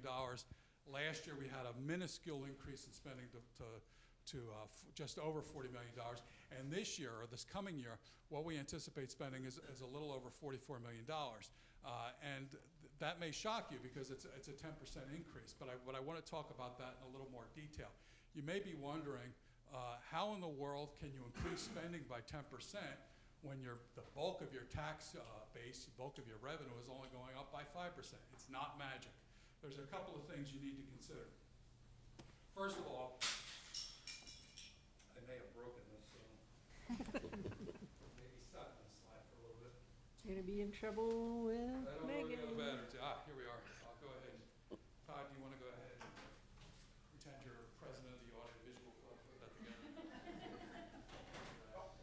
Okay, so and this slide will take a little time, so there's plenty of, there's no pressure on you, Todd. That 10%, first of all, even with just inflationary pressure, you're going to be looking at probably a 3% increase in spending. Maybe even more than that, considering that we're talking about a health insurance increase of 27%. The thing that you have to consider is this, as I said earlier, we have added in this budget 5 sworn deputies to the Sheriff's Department. 3 of them will be here in the building for building security. 2 of them will be out there on the road. And just as an aside, just to let you know, the 3 here in the building, we're not going to start them until July of next year. That will save us a little money. The reason for that is we don't want 3 deputies in this building standing around doing nothing. So in order to tighten up the security here, there's going to be some things that we'll have to do as far as scanning equipment, the sort of stuff you see at the airport, and we may have to do some physical changes to the building as far as funneling people in and scanning them for weapons and things like that. We may not be ready to do that by July of next year. And the other thing that Sheriff Zolke astutely told me a week ago was that it's likely that those 3 courthouse positions will be filled by people who are presently road deputies, people who are tired of living the lifestyle of a vampire and want to be able to spend more time with their families. So those may very well be attractive positions for people to fill. And what he doesn't want to do is he doesn't want to lose experienced law enforcement officers to the courthouse without having them backed up. So what we'll do is the 2 road deputies, the 2 street cops, we're going to start in January to get them trained so that by the time we start the 3 courthouse security deputies, we will have 2 people out there on the road and trained, so it will not be as much of an effect for law enforcement operations. So it's not only being done for operational reasons, but also fiscal reasons, but mainly for operational reasons. So we have 5 new deputies, and back in June, as Supervisor Tim astutely pointed out, cops are expensive. They're expensive because first of all, they're not paid minimum wage. Their health benefits, their workers' compensation is very expensive because they tend to get injured in the job. It's a very physical job, God forbid, but sometimes they get killed on the job. They have very generous retirement benefits because being a street cop is a young man's game, which requires us to contribute more to their pension plan. So by and large, saying each deputy costs $100,000 a year is not unreasonable. So we have that. We also have 5 additional highway department employees. Now, it's a little bit different there because one of the things that Mr. Frymark does in managing the highway department is the reason why he has more employees is he's taking on more and more work, taking over work from other local governments, whether it be towns or municipalities, which is fine with me because he's doing what you want to do in local government is to get somebody else to pay for it. So it benefits everybody. The other governmental partners that we have, they get better service because our staff, our highway staff, is far more experienced. Our equipment is much better, and everybody enjoys economies of scale. And so it's a win for the county, and it's also a win for local governments that may contract with the county for snow plowing and for road repair and rebuilding and things that are done in the summertime. So just to give you an idea, those 5 sheriff's deputies has increased the number of sworn officers in the Sheriff's Department by 25%. So that is a big, big bump. And in fact, I saw Sheriff Zolke last week, and I told him the fact that we were able to figure out a way to make this work means that you better not come back to the well for several years for anything. And he laughed and he agreed that that was probably appropriate, because I am sure there isn't a law enforcement agency in this country that wouldn't like to have a 25% increase in their sworn law enforcement officer ranks. So that's one of the reasons why we're going up 10%. Same thing with the highway workers. It doesn't matter whether the revenue to pay for the highway workers is coming from county dollars or it's coming from outside. Regardless, we're spending that money, and that contributes to that as well. So overall, we're looking at, in that situation alone, we're looking at 10 additional employees, which is about 4% increase in the total county staff. But again, to get back to the miracle of, and it's not a miracle, of the 10% increase in spending and the only 5% increase in valuation of the tax base, is because one of the things that we're doing, and one of the things you always hear me ranting and raving about, is raising standards and changing our culture and being proactive. Well, that's beginning to pay off, as I said in the budget message. What do we have? Well, we have Brian out there in Highway, who's looking for work wherever he can find it, to get other governments to pay the bills for our highway department. We have Human Services. There was a change in leadership there earlier this year, not only in the director, but also in the finance unit and the person who leads the finance unit. They finally got their new software, got everybody acclimated to that, and they are doing a far better job of billing for the services that they provide, particularly for the professional services. So that brings in additional monies. Ms. Pavla downstairs is doing what she can as far as grants and to be more efficient as well. So she's bringing in additional money. Across the street in EMS, Heather, who handles the billing there, we've invested in her. We've given her the training she needs to get better at her job. In fact, either now or next week, she's going to be in Minneapolis for a couple of days to learn about coding and properly billing for ambulance services so that we can bring in more revenue, and EMS is bringing in more revenue. So that's how we get to spend 10% more with only 5% more from property taxes, which is our bread and butter as far as our tax base, our revenue. It's because what we're doing is we're figuring out a way to get somebody else to pay for what we do here. So I'm very proud of that. Anyway, just to give you a comparison of how things are going, the projected rate of inflation for 2019, and I got this over the weekend from the economists in Washington, is 2%. I will tell you, I have no doubt that's going to be adjusted upward. The price of oil and gasoline is going up because of what happened in Saudi Arabia last Saturday, and unless that gets fixed quickly, and I doubt it will, we're going to see a real spike in the price of fuel, which will not only affect you as you drive around, but it's going to affect the price of just about everything, because goods have to be transported, whether they're transported on land, sea, or air. They are using oil-based fuel to do that. So I expect that inflation rate will go up higher, not just because of oil, but the ripple effect it will have on the price of other things as well. Our wage increase for county employees this year is 1.5%, and as I said in the budget message, next year what we're doing, and I don't think I'm necessarily showing my cards, but what we're doing is when we sit down, when Ruth and I sit down with the labor unions, we joke that they're not only negotiating for their members, they're basically negotiating for all the county employees. We want to keep those wage increases uniform so that we don't have resentment between union and non-union employees. So it's 1.5% because that's what the EMS employees and that's what the Sheriff's Department employees are getting. Next year, we will be looking at, for the WPPA, the Wisconsin Professional Police Association has negotiated a wage increase for 2021. It's a bifurcated increase of 2% in January and then another 0.75% or 0.75% in July. Overall for the year, that will come out to, I think, about 2.78 or 2.79%. So we will have a much higher wage increase for next year, but through the hard work of Sarah and I and all of our department directors and your senior staff, we intend to make that work. Our health insurance premium for this year, boy, oh boy, that's just, it kills me. I hate to even see that figure. It's just, disgusting. But we will work on that as well. Okay, so where are we going from here? This is our schedule. Tonight, September 17th, the presentation has been made to you. After I'm finished, after I stop yapping, you'll be able to ask questions if you want to.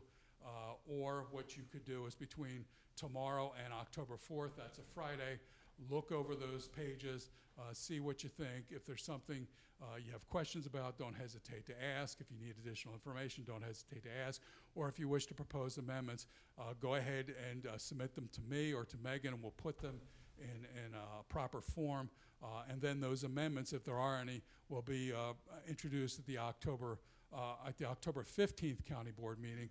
And at that point, you'll go ahead and consider the amendments, discuss them, debate them, vote on them. And then at November 5th, we will have another meeting. The public hearing will be on the budget as well. The public will have a chance to weigh in on that. And then at that meeting, you will consider and hopefully approve a budget, because if you don't, we're in serious trouble, and approve a budget as amended if necessary. That's all I have. I don't know how much time I used, but I think it's probably less than last year. Does anybody have any questions of myself or Sarah?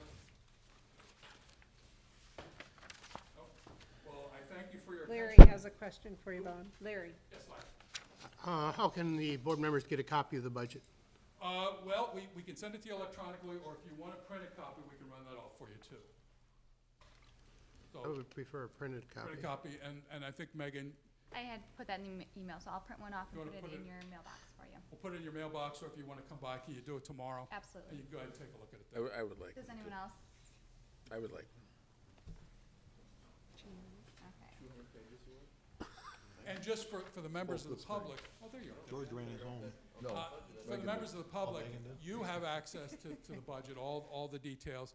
It is on the county's website under the agenda, so it's a bit of a bear. And I know that some of that typeface is a little small, but that's not to harass you. It's simply because we can't fit all that goodness on one page. So, any other questions? I have a comment. Considering the plowing that the highway department is taking over the towns have come to the county asking us to do that, because it's beginning to be harder and harder to find anyone to plow for them. So I didn't want you to think that we're running in on somebody else's business. We're not. They just couldn't find anyone to plow for them, so. No, they're not, and also, and I'm not gonna name any names, but there was one town where this last winter, which was a tough one, they were actually trying to plow snow with a pickup truck, and that didn't work out that well. Not well at all. George? So, and I know it says September 18th, answer preliminary questions, and then September 18th through October 4th, determine if they have questions. And so I don't know if this is preliminary as forms of a question, or if it needs to be asked a little bit later on.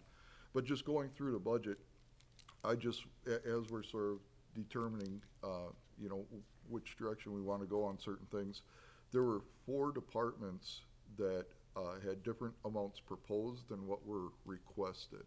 And I was wondering if we could just get a little bit of background on those departments. Well, the details Sarah will probably have, but what departments are we talking about? So Winnifox, the extension, buildings and ground, and sheriff all had different proposed amounts compared to what that was actually requested. Well, I'll let Sarah handle buildings and grounds and the sheriff, and then I'll handle Winnifox and extension. Would you come up, please? Very, you probably.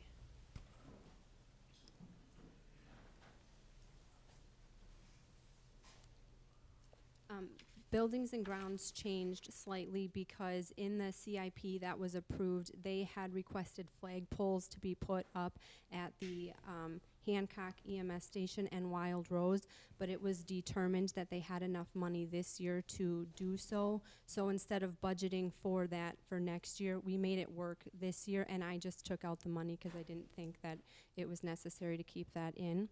Okay. And then in the sheriff's department budget, that changed slightly for when I go through their budgets, I like to make sure that all of the IT charges are coming out to what was received. All of their buildings and grounds maintenance charges come out to what's being received. Those were off, and so I corrected it because I wanted to make sure they had enough money budgeted. And then they also had a change that came from administration. I don't remember what exactly that was, I but think there was a large change in the line item for courthouse security, if I'm not mistaken. Oh, that was the 6-month delay? Yes. Yeah. That's what- okay. Oh, that was it, yeah. Okay. So that's what Yes. that was. To not put those people on the payroll till July. And that's what I figured. I just wanted to make sure.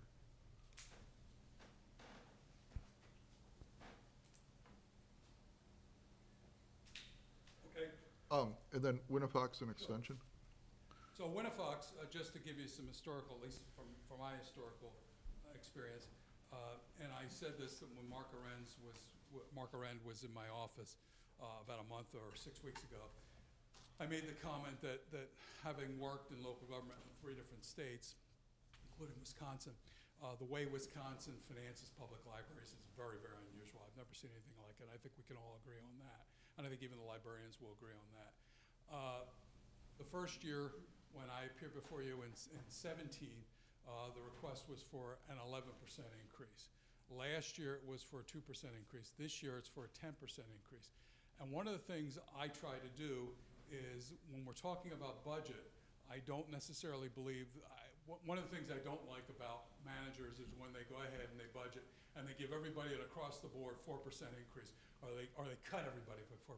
That's lazy management, because there are some departments or functions that can sustain those, that need those increases more, or can sustain those losses in a better way.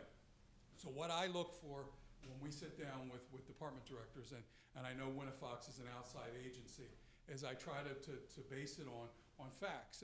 And when you're running a library, whether you're running a library or running a courthouse, you're running a county government, or you're running your hardware store, whatever it may be, there are certain expenses that determine how much it costs you to run that business or that government. They are, as we talked about. People. What are you paying your people? What does it cost you for benefits? What does it cost, benefits such as health insurance or retirement, et cetera? The physical building that you're in. What does it cost you to are you paying debt on this? Did you borrow money to build it? Are you renting it? Whatever it may be. What does it cost you to heat, cool, and light the building? What is it costing you, for instance, in particular to libraries? What is it costing you to maintain your collection? How many new books are you buying a year? What is that costing you? What does it cost you to maintain your periodical subscriptions?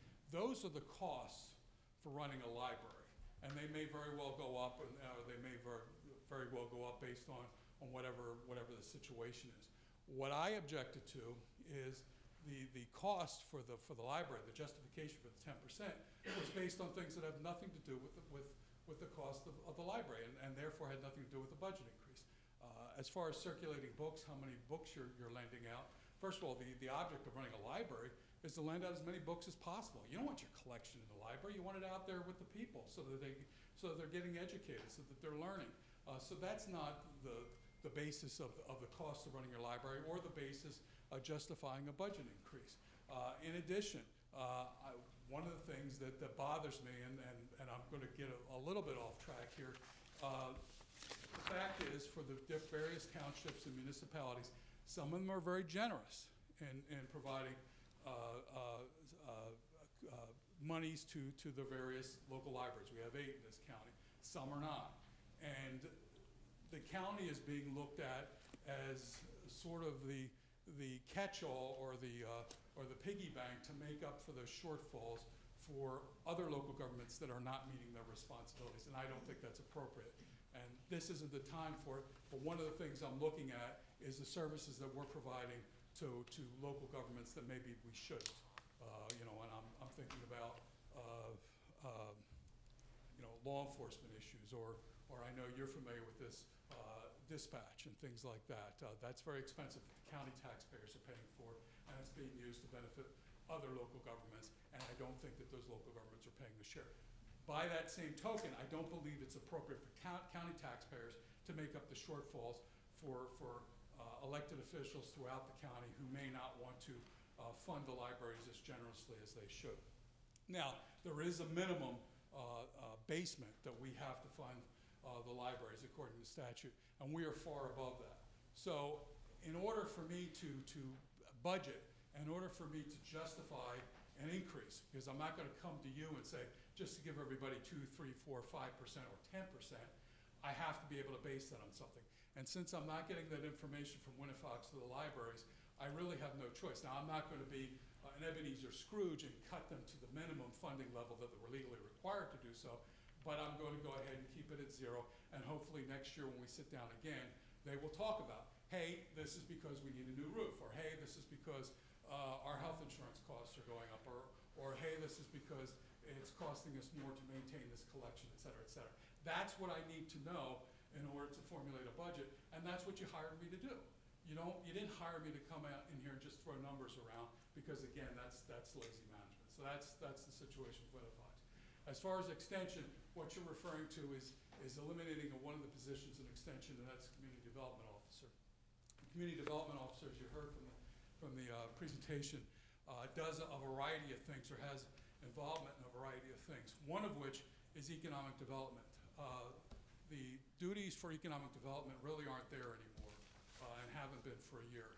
Without getting into the dirty details, since the implosion of Tretzi a year ago, there's been no work there for the community development officer. There is work that we're doing. Ruth over here is doing lots of work, as is her colleagues, the corporation councils for the other 2 member counties, but we're not doing anything as far as community development. Furthermore, we've been having discussions with our 2 sister counties, Marquette and Green Lake, and hopefully another county, and maybe even 2 other counties, because it's best to consolidate resources. And the replacement economic development authority that we're working for is a regional economic development authority, and the idea is to take the money that we were paying for Tretzi, $40,000 a year, and use that to hire somebody who has experience and has the type of go-getter personality to do economic development and tourism promotion. One of the things that really bothers me about tourism is we don't have an identity. We have all these tourism assets, but nobody really knows about Waushara County except for the locals, because we don't have an identity.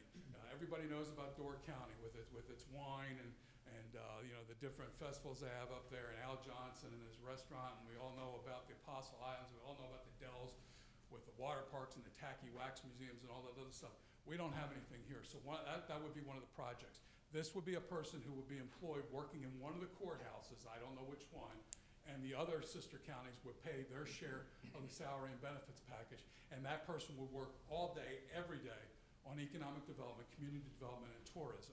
And that person would not have oversight where they're off somewhere where nobody knows what they're doing or what they're not doing, and we would be able to ensure that somebody's working full-time at this, and we would also be able to ensure that they're following the rules, that they're working the loans, that they're collecting where it needs to be collected, that they're taking all that into consideration. And in that situation, what we're talking about is hiring somebody who's going to be doing those things that the community development officer here at Extension is doing. I don't like redundancy, and I know when we talk about individuals and what they do, I want you to keep a couple of things in mind. As I said in my annual presentation earlier this year, the culture that I'm trying to instill here is that the taxpayers do not exist to provide nice middle-class incomes and lifestyles for people like me. I exist to do the best I can to provide efficient and effective government, and that's why that's the little catchphrase on here, to those taxpayers. Likewise, one of the things that I've noted is that, and I'm not bragging because this is fact, I treat the employees far better than they were treated before I came here, far better than you folks as a county board treated them. And the reason why I do that is not because I want to be the most popular boy in the courthouse, and it's not because I view the employees as my constituency and my goal is to make them happy. The goal is not to make the employees happy. That's the means to the goal, because the goal, the end, is to provide effective and efficient governmental services to the people of Waushara County. And happy employees with high morale are able to do that. So I don't look at employees as you have this job, you shall have this job forevermore. The idea is all of what we do, including myself, and if there comes a day where you think I'm not doing a very good job, then you need to show me the door, or you have some other sort of management model, or the state allows you to have another management model, then you should do that. Likewise, when I look at the employees and I don't develop close personal relationships with them, because my goal is to serve the public. And the other thing is, you heard a lot of the laundry list of things that are being done. A lot of that's redundant. Things like well testing, things like planning. The county spends a lot of money as a member of East Central Wisconsin Regional Planning Authority. Those are the people I want doing planning issues. I want the people down here to be doing planning issues or environmental issues, well testing. We have a very good relationship with Wisconsin DNR. And again, that goes back to the redundancy. And that's why that position was eliminated, or I'm proposing that position be eliminated in the budget. Are there any other questions? Yes. A lot of people feel that it's wrong to decrease the Winnifox budget for in-county libraries.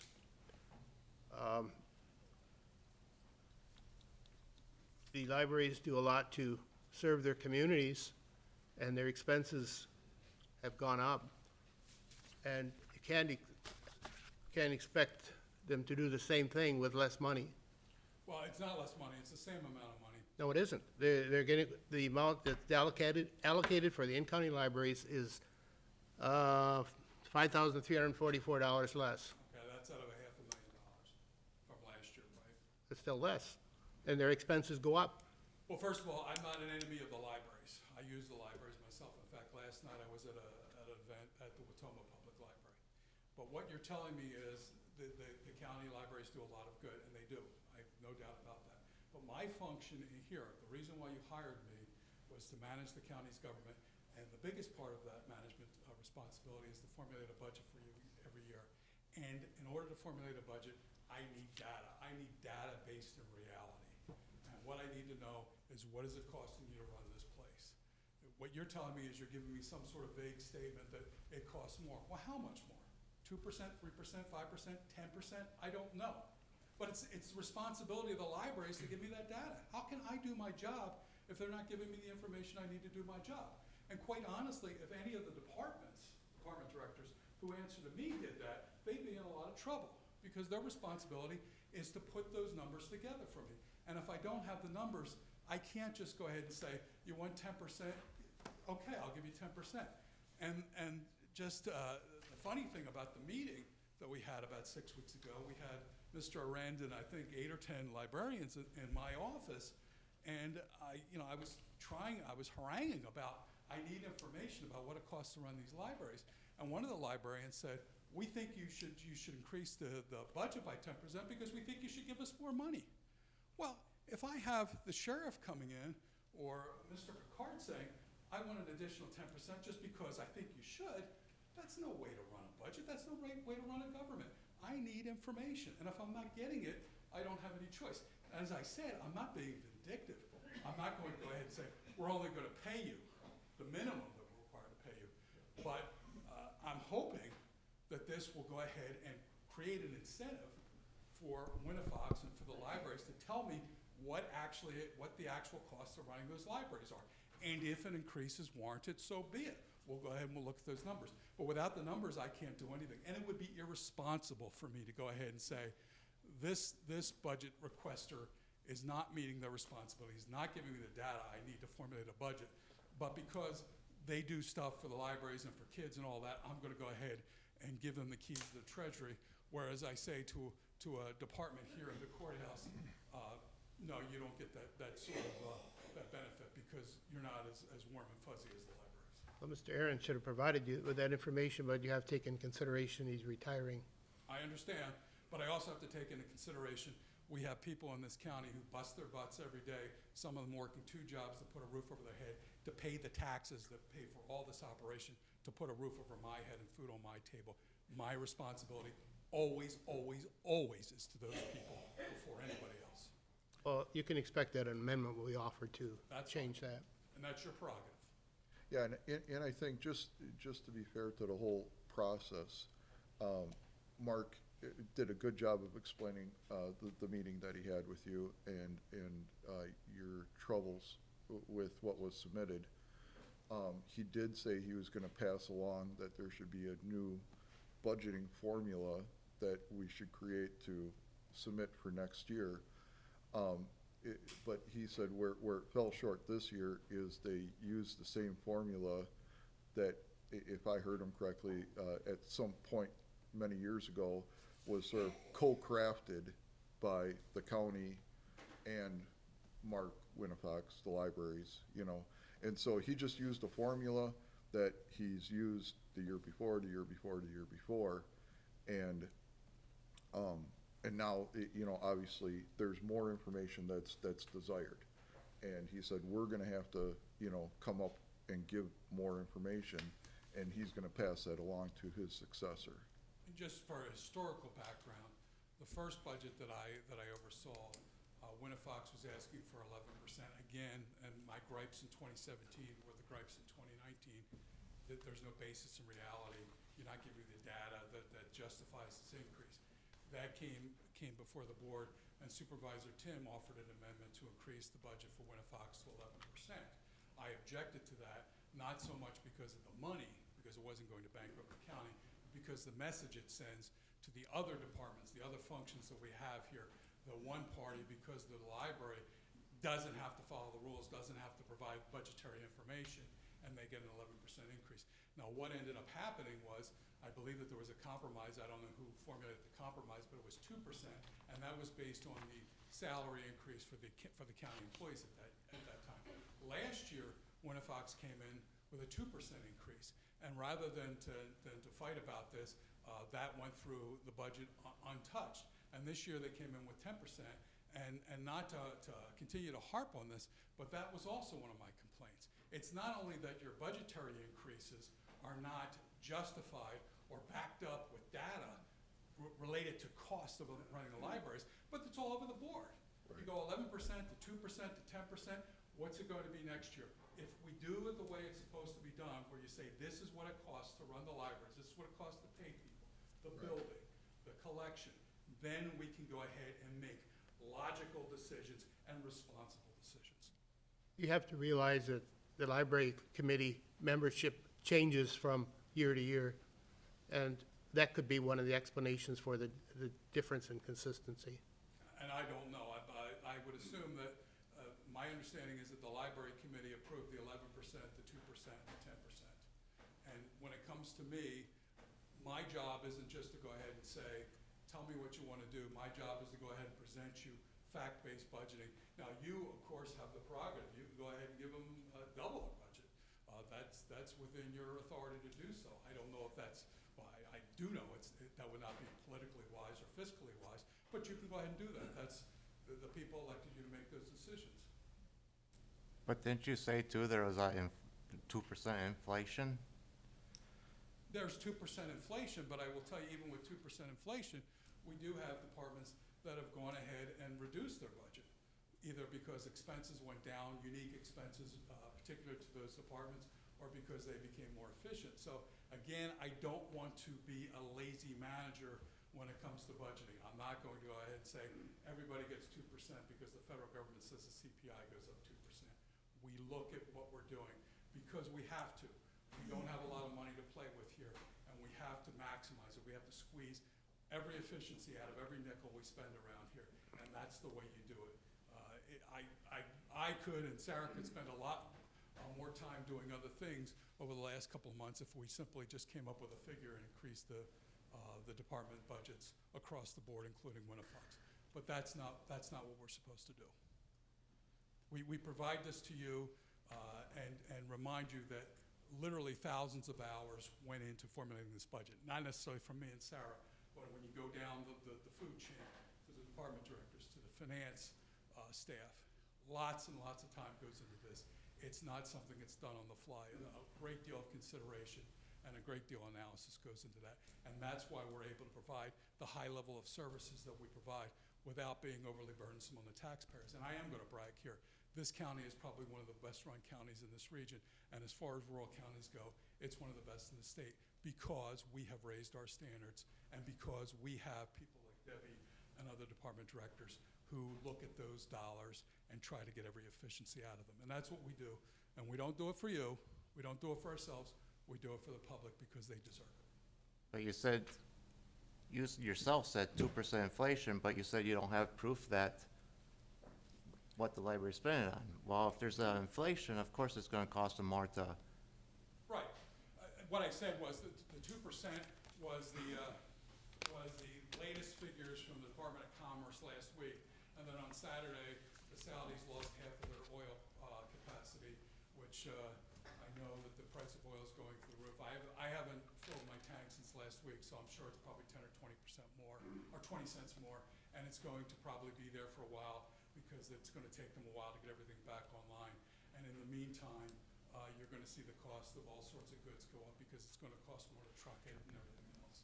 So I don't know exactly what the rate of inflation will be. And actually, the economists in Washington won't know what the rate of inflation for 2019 is exactly until probably the middle of 2020. So it may be more than 2%. But again, I try not to go with guesswork.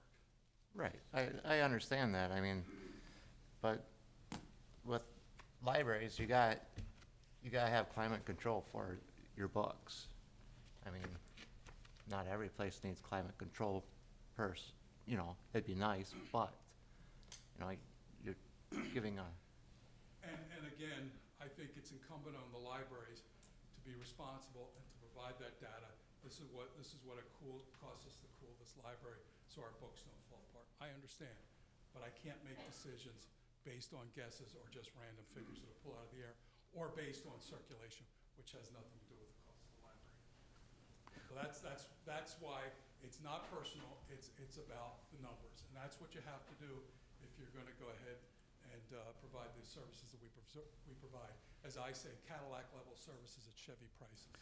I just want to say it seems to me that like when we're talking about the libraries, it is a little bit different kind of a thing because their budgets are quite small, and I'm thinking maybe the 10% probably is excessive, especially if they don't have a way to back it up. But as I was told, you know, if there's nothing, a 1% or 2%, it may be that librarian, it may be the only monies that come in to give her a little bit of a cost of living raise. So, you know, it may be something, although you hate to do it, but I think your message has got out that they've got to change the way they present their budget. But I think a token for them may be important. Well, and I want you to keep two things in mind. Number one, I've been ranting and raving about this for 2 years now, and it certainly didn't have any effect this year. And number two, you have to be mindful of the message that you're going to be sending. And if you're going to send a message that 5% or 10% or 2% or whatever without data to back it up, first of all, I think that the hardworking taxpayers may look at that as being irresponsible. And secondly, it impacts morale here because we have department directors such as Debbie back there, and I don't mean to pick on her, I guess I'm good picking on her, who work every day to crunch those numbers, to find those efficiencies, to come to me with a budget that is fact-based and that can be justified if she needs an increase. That's what I want to see across the board. Now, I can't do anything about it. The librarians don't work for me. Mm-hmm. But what I can do is to say, look, if you're not giving me the information I need to formulate a budget, you're really leaving me no other choice than to simply leave it to where it's at. And if you have information that justifies not a tax increase, but a budget increase, to let me know. But I'm not getting it. So it's about numbers. I know it seems cold-hearted, but we've got to balance the budget, and we're dealing with the public's money. So I am a skinflint when it comes to other people's money. Any other questions? Well, thank you so much for your attention. Appreciate it. Thank you very much for your presentation. Now we have discussion of possible motion action item. The first one is County Board Supervisor compensation for 2020 through 2022 term. You received this from Megan, and do you want to address this, Megan? Well, so you guys need to set the per diem amounts before, you're able to circulate nomination papers, which is December 1st of this year. So that means by the November meeting, we need to have something set. The survey I printed out so that you could all see it a little bit better, but it's just the most recent survey that I've received of what other counties are currently paying board members. So I think maybe I would take a month and look this over and see, and then we'll figure out what we want to do with it, all right? Yes, Everett. Motion to table. Okay, motion by Eckstein, second by Kirschner. All in favor? Aye. Opposed, same sign. All right, next we have resolution number 28-09-19, to modify a courthouse security deputy position to a courthouse security lieutenant.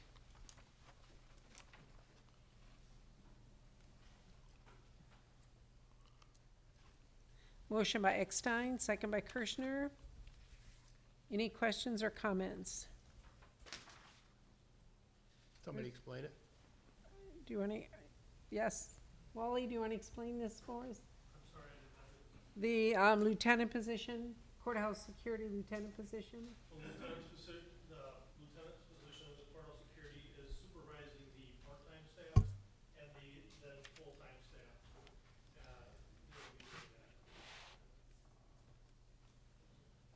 There will be an increase in the number of courthouse security people that we will have here. And so he will be supervising more people. And That so, result in an increase in salary? oh, yes. Yes, there'll be an Mhm. increase. Any other questions? Would you like a roll call vote on this, Ruth? She said yes. Mr. Bonfiglio? Yes. Mr. Piaski? Yes. Mr. Tim? Yes. Mr. Cap? Yes. Mr. Eckstein? Yes. Mr. Jarvis? Yes. Mrs. Poletta? Yes. Mr. King? Yes. Mr. Peterman? Yes. Mr. Lauer? Yes. Mr. Kirschner? Yes. All right, thank you. Next is resolution number 29-09-19, a resolution modifying resolution number 03-01-19 regarding the LTE position for, or of the county ag agent. Motion by Mr. Jarvis, second by Mr. Piaski. Do you have any questions? All right, this will Would also be, somebody explain this one? well, this is just, we are renewing him, the ag agent, for another year. Last year, we did we did a resolution to have, an ag agent, and so this year, we're just doing the next year.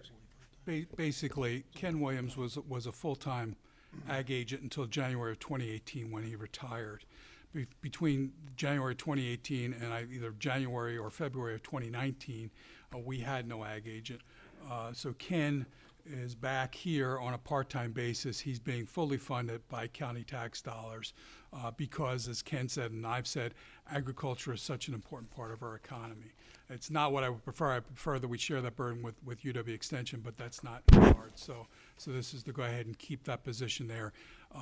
Again, not to give Ken a job, but to serve our agricultural producers. These are in the same terms as the previous one? Yes, Yes, yes. same terms. He's been very generous to us. Yes, and we have been told that the extension will not give us an ag agent, so that's why we're doing it this way, and we'll do a roll call vote. Mr. Piaski? Yes. Mr. Tim? Yes. Mr. Cap? Yes. Mr. Eckstein? Yes. Mr. Jarvis? Yes. Mrs. Poletta? Yes. Mr. King? Yes. Mr. Peterman? Yes. Mr. Lauer? Yes. Mr. Kirschner? Yes. Mr. Bonfiglio? Yes.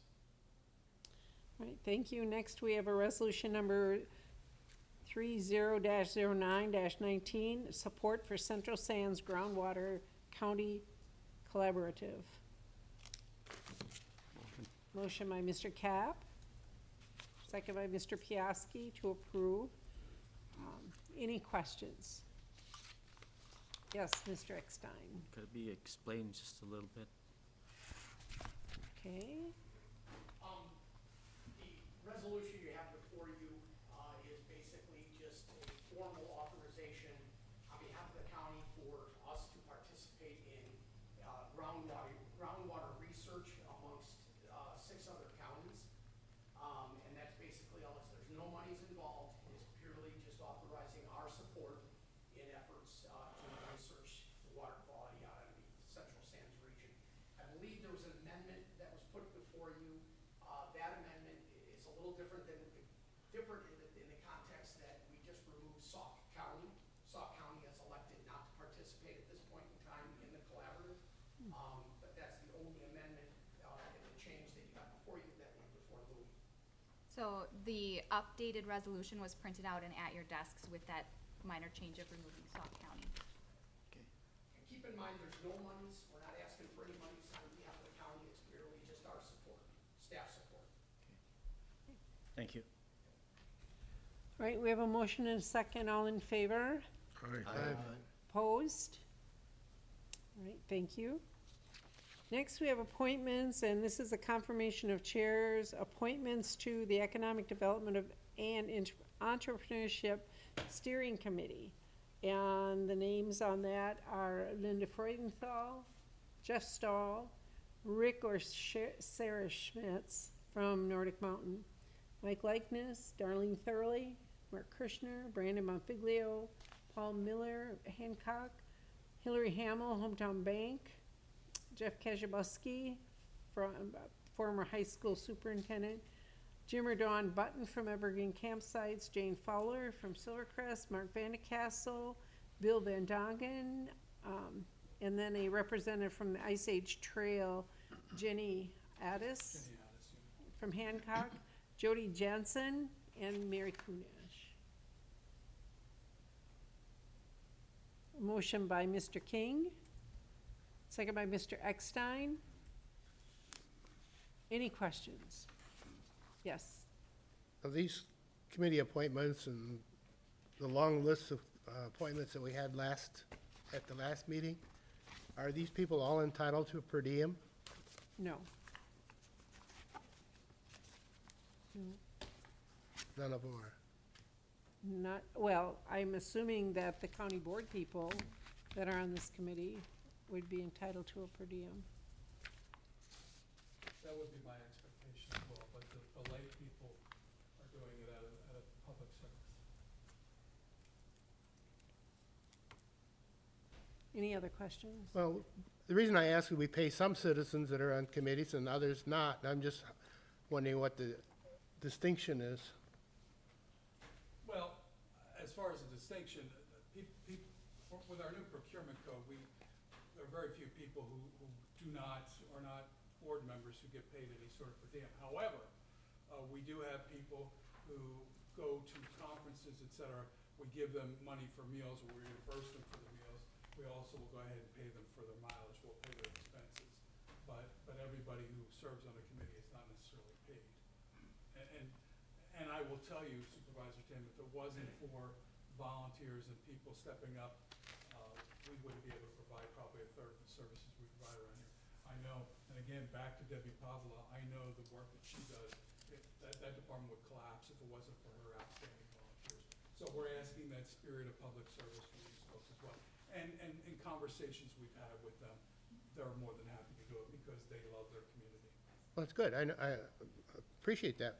Mm-hmm. But I know some citizens get per diem that serve on some committees. Perhaps if you could let me know about that, I'm not sure. I know that my secretary processes them and she's never raised that issue with me. Unless it's part of a resolution. I believe it's in our bylaws, isn't it, Ruth? Okay. Yeah. I think it's Human Services does, and All of your standing committees, everybody gets paid a per diem if they request it.